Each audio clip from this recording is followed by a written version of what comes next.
वालेकुम सामीन, वक्त सहर है। इस वक्त हम जनाब कारी मोहम्मद रिहान कासिमी की तिलावत कलाम पाक पेश कर रहे हैं।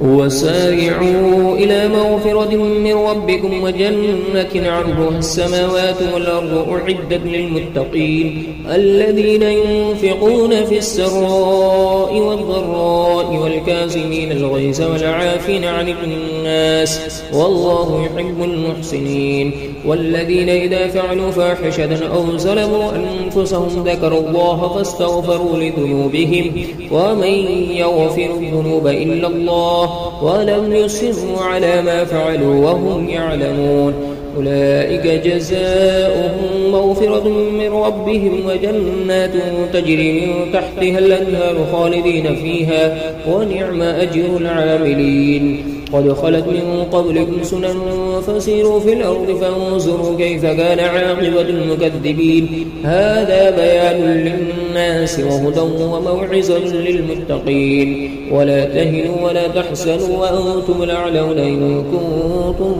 مؤمنين إن يمسسكم قرح فقد مس القوم قرح